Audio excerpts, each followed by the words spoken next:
Recollections May Vary, a royal recap. I'm Kinsey Schofield here with Maureen Callahan, the brand new host of The Nerve with Maureen Callahan. Tell me what you've got in store for us this week. This is the big week where everybody can finally see what you've been doing. And you said something to me in an email. Am I allowed to give it away? Do you want to give it away? What's going Of on this course, be week? my guest. I would love it. So, what is going to be the way that the show breaks down? You're doing investigations, like one investigation, a specific episode. How is this going to work for my audience going forward? Because this episode is going to premiere on the 23rd. Your show actually launches the 22nd. So, what can people look forward to going forward? So yeah, the first episode will be available right now. We're going to drop the second episode on Friday. So we're going to drop going forward every Tuesday and Friday morning. And each show will be about three or four different topics, and it really is going to depend on the news cycle. Mm. So we're going to be doing celebrities, scandal, true crime, books, fashion, movies and streaming, everything you could possibly think of that's sort of in the mix. The first episode kicks off with what I think is really a banger of a deep dive on John Hamm, Uh-oh. who is running around town like Mr. Professionally Handsome and Charming and getting tongue baths from all of his pals over in the SNL crew, late night, what have you. And this guy has such a dark, disturbing secret. And it's one of those things that once you know about it, you'll never look at him the same way again. Oh my So gosh. I'm actually really excited to bring this conversation to the forefront. And that's sort of the whole core mission of The Nerve. We're going to be having the conversations that the mainstream media is either too afraid to have or just would rather ignore. Ooh, that's a great elevator pitch, but you're crushing my soul. John Hamm is like one of the few people that when I went through this really annoying phase, and I'm glad I'm over it, of insisting people call me Lady Kinsey Schofield because I bought like the smallest plot of land. Oh my God, you're He so was one of the funny. few people that was like Lady Kinsey, and I was like, oh, he's so sweet. But now I'm gonna have to watch your show, and it's going to crush my soul, and that's fine. That's called being an adult. It's called I growing. think it's better that we live in the real world. That's And like you, I too had a crush on John Hamm in his Mad Men days. I mean, what woman didn't?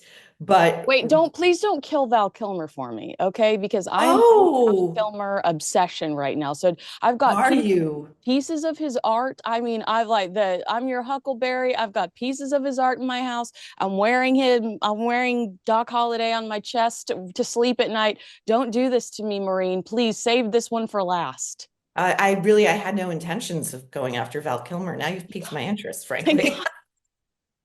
Oh, all right. Well, let's jump into some Meghan Markle news because, that's why our audience loves us. So we'll go Hmm. straight into it. Did you at all get a peek of Meghan's episode today, which is with the highbrow hippie co-founder? Did you see any of the headlines circulating about that? Are there headlines circulating about I that? mean, Because I check no. the news every morning, first thing, and I saw no headlines about that. You're like, is there did Meghan Markle breaking news, a new episode podcast drops? No, the headline circulating is her glorified explanation for why she became as ever and why she actually refers to American Riviera Orchard as word salad, which made me laugh because that's something we talk about all the time, how Meghan Markle is just full of it, is full of the word Hmm. salad. But it gives you this sense that Meghan is really trying to use this podcast as a vehicle to justify her historically bad judgment and rewrite history. But having her girlfriend on, the creator of Highbrow Hippie, a brand that I think both you and I have only ever heard of because of Meghan Markle I've never heard of it, Kinsey. at all, not even because of, No. oh wow. Well, I think to me it kind of justifies the stories that have been circulating that Meghan is having a really hard time booking A-list guests or booking anybody relevant for her podcast. Have you heard anything similar just through gossip? And then we'll read some of the quotes that insiders have been whispering about Meghan's difficulty to find legitimate podcast guests. Well, I think it's just obvious. When Camp Montecito wants us to know something, they do leak it. They leak profusely, even though they want their privacy. So, the Occam's razor, sort of the simplest explanation is the most likely. Episode one, I am sure her dream guest would have been Gwyneth Paltrow. That is a no-brainer. It's her neighbor in Montecito, one of the starriest of entrepreneurs. She's in that whole health and wellness and organic space. And I'm sure it was a no. Yeah. If she even got a response. And I'm trying to, I was thinking like Victoria Beckham, that's another one. You want the stars, you want to bring in the eyeballs and the ears and the listens and the likes. These people are clearly keeping a great distance from the toxicity. And when you look at the Netflix show, there is no you can see exactly why. You see how she treated Mindy Kaling Hmm. in her fake kitchen, correcting her multiple times, sniping and microaggressing. Who would go near this? Yeah, right. Okay, so what I love this line that insiders say Meghan Markle is raging that A-listers are keeping their distance. Raging is always a fun way to describe Meghan Markle. According to reports, the Duchess of Disappointment is facing an uphill battle in the general buzz for her new show, Confessions of a Female Founder. A media insider revealed she's dialed all the big names, like you said, likely calling people like Gwyneth. I imagine Jessica Alba, Kerry Washington, some of these people we've actually seen her vaguely engage with on social media.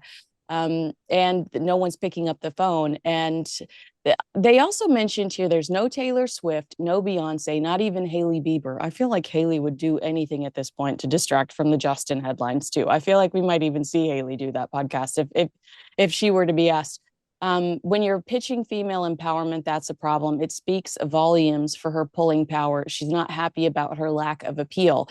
It is a lack of appeal. And just to have a bunch of your friends on your podcast that just sit there and kiss your ass, that's not a good listening experience for anyone.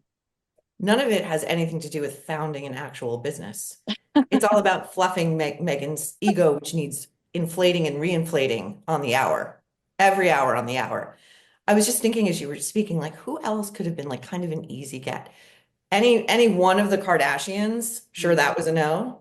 Reese Witherspoon. I would love to hear Reese from Witherspoon has said Witherspoon. no. I know that Reese Witherspoon had told her no for archetypes You because she do. loves Catherine. Amazing. That is a person who she sold the business she founded for like $1 billion. I love anybody who promotes reading as she does and has built a great brand on reading.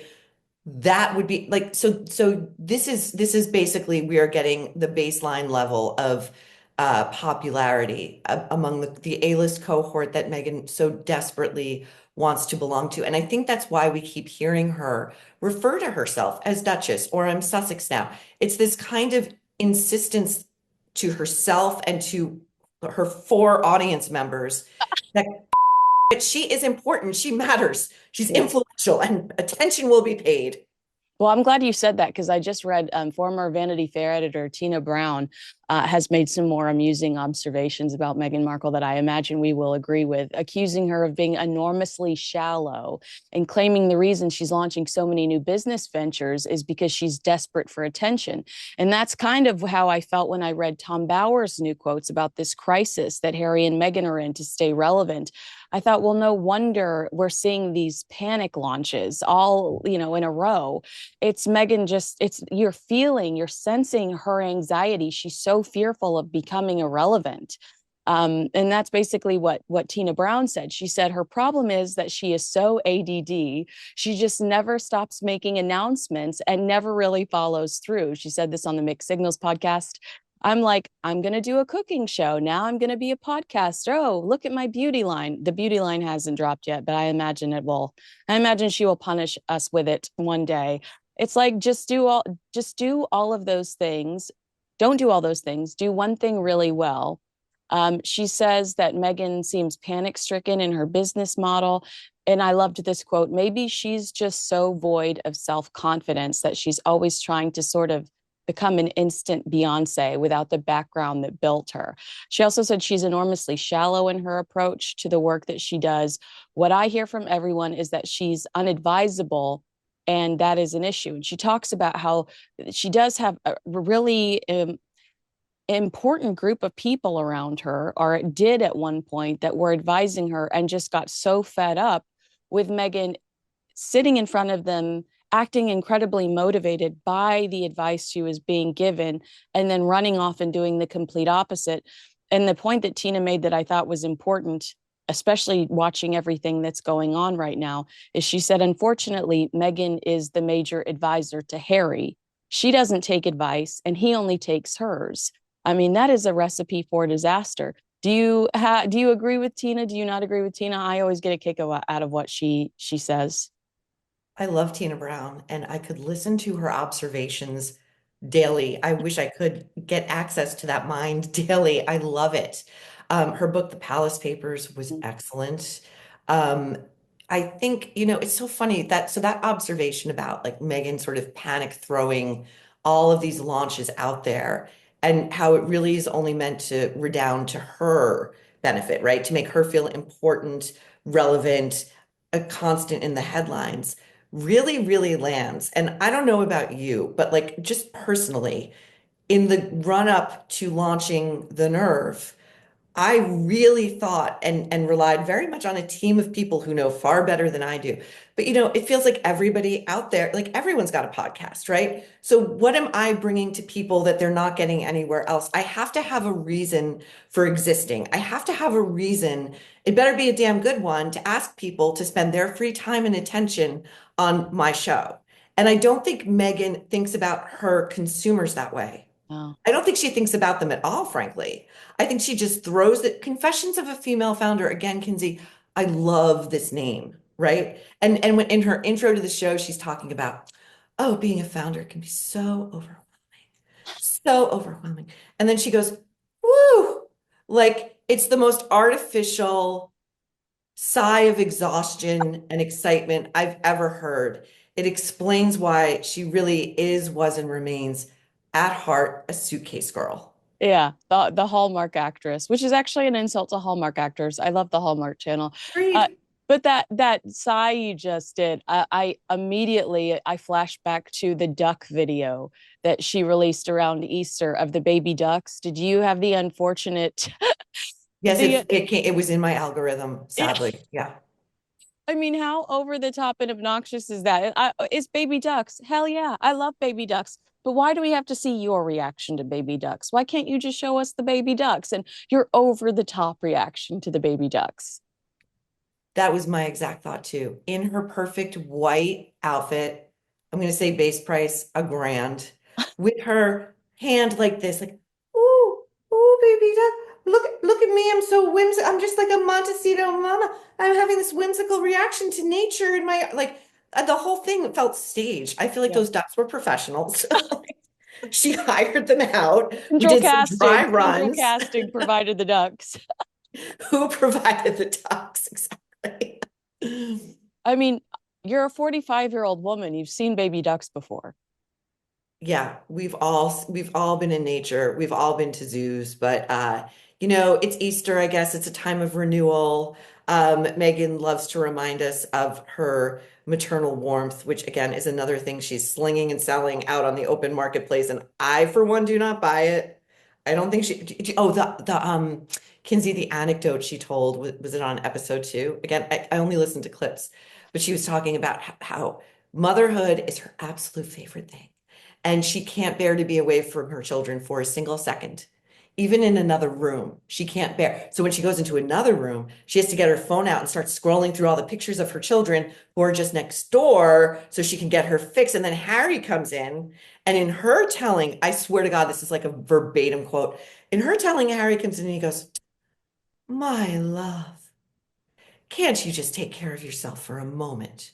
Oh Won't my you go God. work out or take a bath? Who talks like this, Kinsey? Who talks like this? Oh my gosh. Those two are they're the most selfish people I've ever encountered in my entire life. I highly doubt that Megan sacrifices Megan has taken plenty of me time over the last 5 years. We saw it firsthand.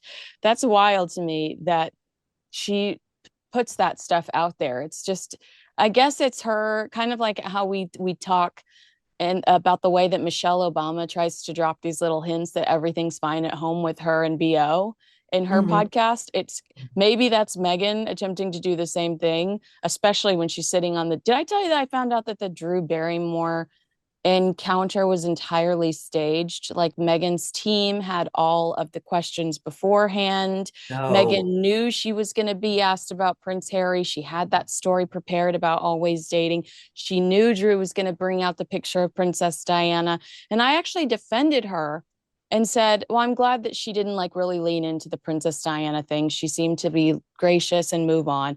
Well, now I take it all back because now we know that every second of that was staged and approved by Markle's team. Authenticity, Kinsey. Yeah, she's super Nothing good says at it. authenticity like pre-rehearsed questions and answers with Drew Barrymore, who is like she if you can say about Drew this, she is only incredibly sweet and loving and flattering to all of her guests. Her goal is to make you look good. So if you need freaking cue cards to hack a Drew Barrymore appearance, you are in real trouble and you have not an authentic bone in your body. And to the Princess Diana moment, which I Mm, saw in real time, I thought this was an incredibly sweet moment on Drew's part where she's bringing out this photo of herself as a small child, like 7 years old at an ET premiere, handing a little stuffed animal to a very young Princess Diana.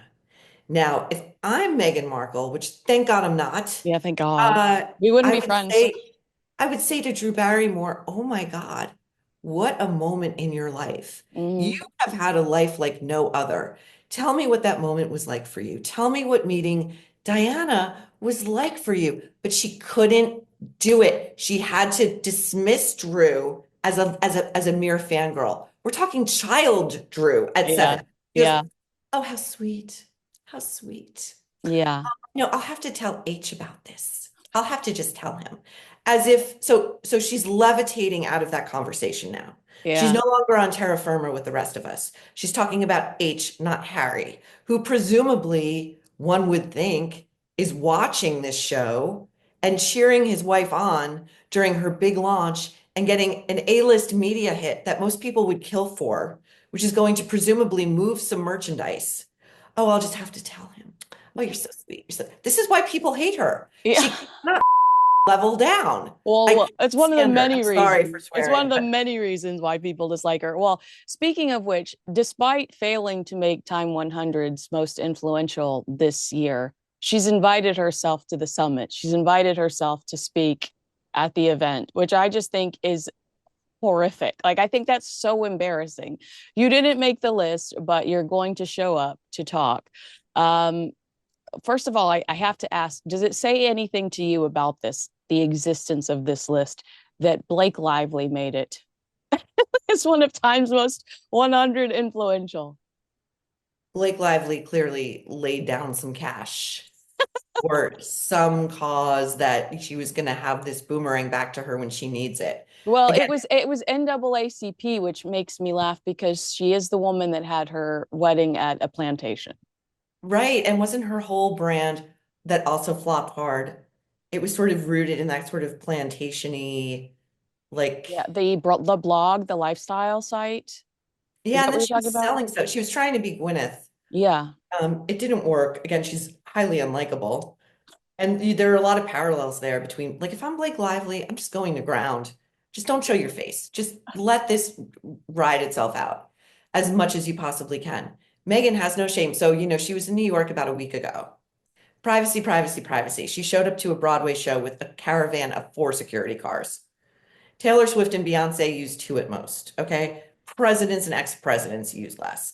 But we have to alert the media to our presence. We're on Broadway. So she's going to probably roll up with like a ridiculous, grotesque caravan that's going to clog traffic up in New York. If her previous remarks are anything to go by, and remember, I gutted it out. I took one for all of you guys. I went to that Ms. Magazine event where she was given some meaningless award and had to listen to her word salad. Did. You did. And it was god awful. What is she going to say? What like if you could just like spitball, like What do you think her message is going to be to this room full of, let's remove Blake Lively from this equation, but otherwise like influential people who are moving the needle in the culture? What is Meghan Markle going to tell them?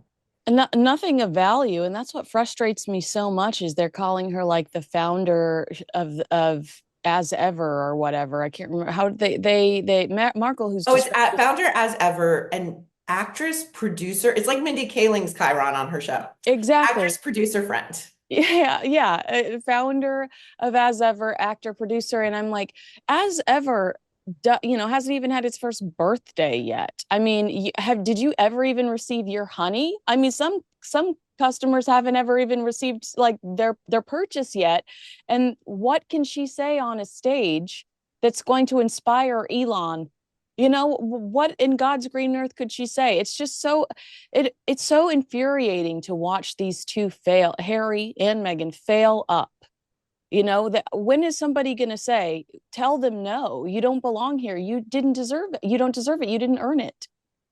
I wonder if it's kind of just like camp at this point, right? Like maybe it's like, oh, let's see, like they're gonna bring eyeballs to this event. Yeah, So, that's it. That's so it. that's it. But when you were saying that, I was thinking like, do you think Megan looked at that ridiculous let them eat cake 11-minute joyride in space that Gail King, who has become peak insufferable Gail King, Yeah. and Katy Perry and Lauren Sanchez, and then three other people whose names we don't know because they're not fame whores. Do you think she looked at that and said, where was my invite? 100. I thought that a million times as I was watching this. And you know what? You're right. And it bothers me that we don't know their names of the other women because one of the women, and it kills me that I've already forgotten her name, but one of the women wanted to be an astronaut and was brutally had to spend like $5,000 on a kit, and had to through the process of having this investigated. The kit was allegedly destroyed and they never found out who attacked her. And because she was so depressed, she went dark for a while and tried to process it, and then she became an advocate. And now she's actually going back into what she was initially passionate about, which is space, and which is so that is the story we should have all been talking about, not Katy Perry and the Daisy, not Gail King shaking the bell and all so. But 100% do I believe that Meghan Markle was like, why was I not there? And Meghan specifically tried to worm her way in with Jeff and Lauren at the second Beyonce concert, the second night she went to Beyonce. So we've seen her hanging around them. We've seen her hanging around Kris Jenner. This is certainly a club that she is trying to insert herself in. Um, yeah, I 100% agree with you. When I was watching that, I thought Meghan Markle would have done that in a heartbeat. Oh yeah, the first royal in space. Oh Wait, God. the first biracial royal in space. How many firsts can we get up there, right? That's so funny about Jeff and Lauren Sanchez. So now I'm thinking, okay, Lauren made herself BFFs with Kris Jenner, which I mean tells you everything about this woman's priorities, whatever. But like Kris Jenner invites almost everybody to her annual Christmas party. Harry and Meghan's invite seems to be getting lost in the mail constantly. And I really think they set the tone and put their foot epically wrong when freshly out of Megxit, and they went to that premiere, and Harry went up to Bob Iger, head of Disney, and said, "You know, my wife does voiceover work," and you can see Bob Iger's wife, her face. She's like, "What the actual F is happening?" Yeah, this is not the Guy's time. asking my husband for work at a premiere, and like Jay-Z and Beyonce are right next to him. It was like the gall, just the unmitigated like uncouthness of everything, the grabbiness and the grubbiness. It's like they are just so like it's just me, me, me. What can you do for me? They can't even play the game. Like it's a No. transactional town. Learn how to play the game a little bit. Hire a professional like coach to help you socialize. I think clearly Harry was never properly socialized. Yeah. Clearly. Yeah. And his wife, I mean, whatever toxic stew brewed up this particular brand of malignant narcissism, which is only going to get worse, not better. Yeah. I mean, you could study this in like psychology 101 for days, what created this kind of monster.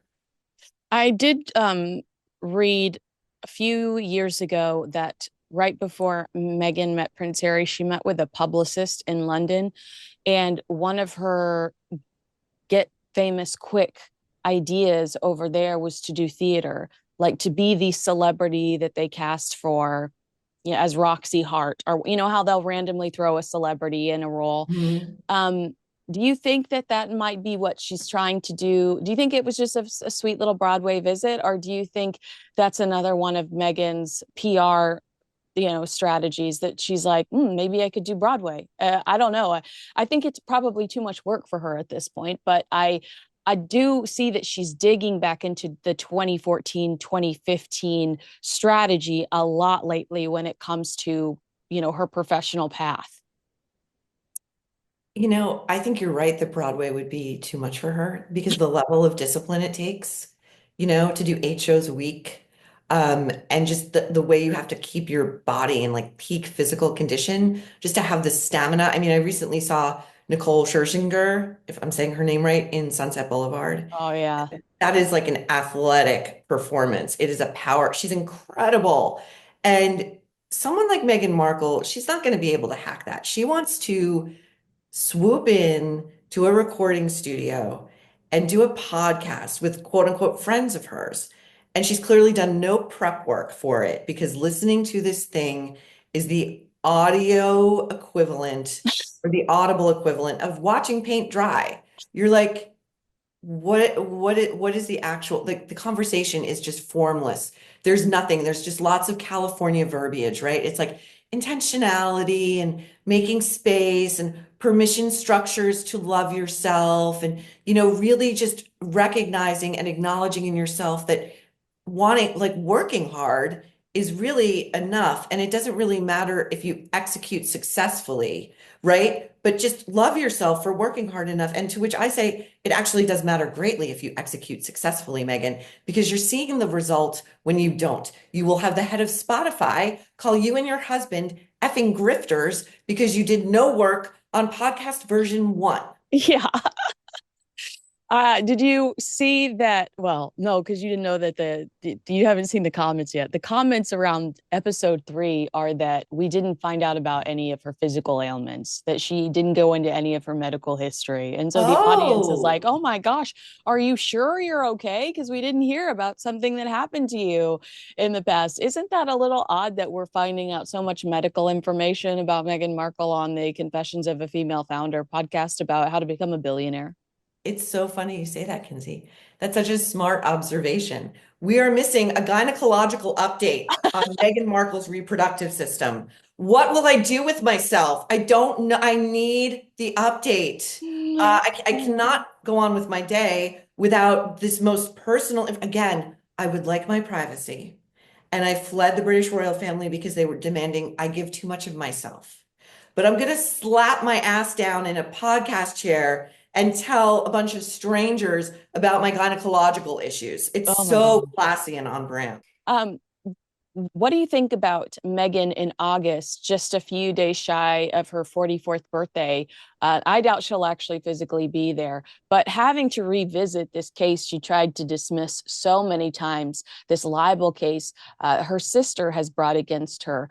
Because Harry and Meghan, according to Samantha Markle, Meghan's half sister, Meghan and Harry build the case in their Netflix docuseries that her sister is a part of some hate group that has brought her down and bullied her. And in response, Samantha Markle says, "I have received horrible attention. You've jeopardized my livelihood professionally, and I've been harassed immensely over the years because of the Oprah Winfrey interview and because of your Netflix series." Now, the case was initially dismissed. This is the appeal. And if things go right for Samantha, it's going to make life for Meghan much more difficult. But do you have an opinion on all of this chaos? I do sympathize with Meghan's family over some of the hate that they receive for speaking out against her. But in Samantha's case specifically, you do see that case built against Samantha in the show about how she has all these, they claim she has all these various Twitter pages and she's harassing Meghan on Twitter, and she's saying that's legitimately not true, and the proof you're offering doesn't exist. So Megan's saying that Samantha is part of a hate group. This is classic out of her toolbox. It's adjacent to racism, right? Mm-hmm. What other kind of hate group would her white sister, half sister, belong to? Okay. So again, that to me says this case has a lot of legitimacy because, by the way, nothing but greater for these two who are so litigious. They will sue over an, a poorly chosen word. They will freaking sue your ass into oblivion. I love that Meghan Markle is being tied up financially, psychologically, emotionally in this lawsuit that her sister won't drop. And I love that it's keeping Samantha and Thomas, two of what Meghan Markle clearly thinks are like the hobbits of her family, Mm-hmm. like the unsightly hobbits. So she had to cut them off, because we have to present perfectly at all times. Uh, White dress, ducks. White dress, ducks, ball gowns, sedated dogs. Just my opinion, and I think that dog was sedated on the Netflix show. Because dogs in kitchens typically aren't that calm. They're around Right. food Yeah. and they have smells. They can smell like 10,000 times greater than we do. So Mm-hmm. I think that dog, again. So yeah, I love this for her. I hope it goes to trial. I hope she has to pay Samantha a lot of money to make this go away, which is probably the preferred outcome, but I love it. Yeah, why doesn't she just pay her money to make it go away? Why is she, just does she really think that she has the upper hand? What there was one line that I pulled about um her attorneys, Meghan's attorneys say that Meghan, they said in their past filing, an implicit or express statement that Samantha belongs to a hate group spreading disinformation about Meghan is an opinion protected by the First Amendment. The same First Amendment that Harry says is bonkers. But isn't that wild that you can accuse your sibling of something, in this case, so heinous? Because you're right, there are elements of racism there. It not only is this woman harassed every single day because of her affiliation to Meghan Markle, and Meghan's version of events, but she says, I have lost professional opportunities because of this. Megan is she's just the worst. She's just the freaking worst. And I do think she will never pay Samantha money to make this go away unless and until it really becomes far too problematic for her, because really what this also does for Megan is it gives her that supply that she loves, which feeds the victimhood slash martyr narrative. Oh my God, even my own blood is coming after me just because I'm so great. I'm so What am I to popular. do? Hide my greatness so that my sibling doesn't like come after me in a lot, like that's her freaking weird, perverse, self-deluded thinking. Yeah. That's what I think that's what's animating her. So I think she's kind of probably getting off on it. Oh, you're right. I agree with you. Well, I'm so excited to watch The Nerve. I can watch it on YouTube, right? Or can I just, Yeah, yeah, okay, you can watch it good. on YouTube and you can get it wherever you get your podcasts. Well, I'm so excited. Save the Val Kilmer episode for never. I'm not ready to have that meltdown yet. You reminded me, Kinsey. I I'm going forgot through about my you. Kilmer You phase. reminded me. I'm teasing you. And I thank you for your support. It means a lot. And I hope that you will grace our show with your presence and your wit Oh my somewhere goodness. down the line. I would Of, love to have you on. of course. Well, I'm so proud of you. Thank You you. deserve nothing but success. You're so smart Thank and you. so funny. And whenever I watch the chat when we're talking, all they're talking about is how smart and hilarious you are. And I'm like, I know, she's my friend. So thank you so much for your time today. I agree with 100% of everything that you said. And Likewise, I look and forward to thank talking again you. soon. Yeah. All right. All right. Agree with us, disagree with us. I know you agree with us, though. Let us know in the comments below. Make sure you like, subscribe, and share this video with a friend. And make sure you subscribe to The Nerve with Maureen Callahan. And if you can't, if you're like on a walk, if you're jogging, if you're in the car, you can listen to it in podcast form too. There's so many ways you can connect with Maureen now. We're so lucky. And I will talk to you guys very soon. Bye, guys.